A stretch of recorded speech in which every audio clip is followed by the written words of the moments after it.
Welcome to Middle-earth, folks. Grab your walking stick, your elvish bread, and prepare for a cozy little 9-hour stroll through forests, mountains, and existential dread. Today, we're talking about The Lord of the Rings, the Fellowship of the Ring, or as I like to call it, The Long Walk to Mordor, Part 1. So here's the deal, there's this super powerful, evil ring, and naturally, the one guy who has to destroy it is a hobbit who can barely walk across his own living room without tripping. Good old Frodo Baggins, our hero. Because nothing says epic adventure like watching a guy with the athletic ability of a potato carry the fate of the world on his tiny shoulders. Frodo's like, oh no, a root, trips. Oh no, my shoelace, trips. You get the idea. And let's talk about the ring. The One Ring, the big bad. What does it do? Well, if you put it on, you go invisible, and immediately attract the attention of 9 terrifying ghost dudes on horses who want to stab you. Sounds like a great deal, right? I mean, who wouldn't want a piece of jewelry that turns you into a paranormal punching bag? Oh yeah, these guys. The Ringwraiths, basically Middle-earth's worst Uber drivers. They will find you, and they will ruin your day. Bonus points for looking like they just escaped from a haunted Halloween store. And then there's Gandalf, our resident wizard and professional guy who knows too much, but explains nothing.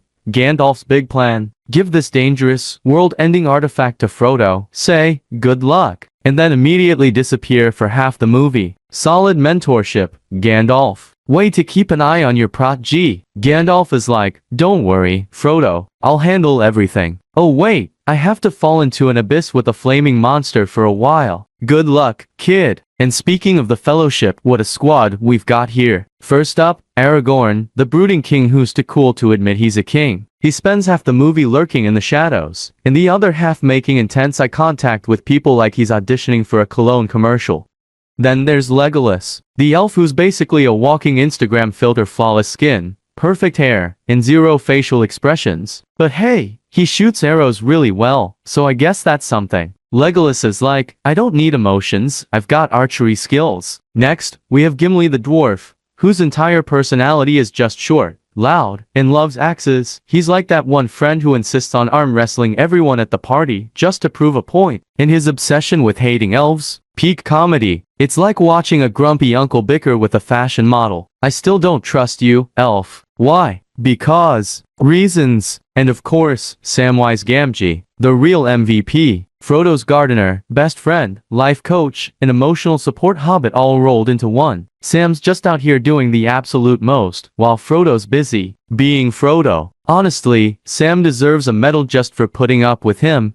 Mr. Frodo, don't worry, I'll carry the potatoes, I'll cook the food, and I'll drag you up the mountain. Again, seriously, Sam's the real hero. Where's his trilogy? Now, let's not forget the real star of this movie, the endless walking. So much walking. It's like the world's longest hiking trip, except instead of beautiful views, you're getting stabbed by ORCs every 5 minutes. Honestly, the only thing longer than this journey is the runtime of this movie. Did I mention this movie is 3 hours long? And they don't even get to Mordor. Nope, that's for later. This whole epic adventure is just the warm-up act. It's like getting all dressed up for the party, only to find out the actual party's 2 movies away. In conclusion, if you love epic landscapes, mystical creatures, and watching a bunch of people bicker while hiking, then the Fellowship of the Ring is your jam. Just make sure you've got snacks, comfy shoes, and maybe a map, because this journey, it's a long one. Remember, viewer, this is just the beginning. We still have 6 more hours of walking, sword fighting, and Frodo almost dying to go. So get comfortable. And remember, folks, one does not simply watch The Lord of the Rings without sarcastic commentary.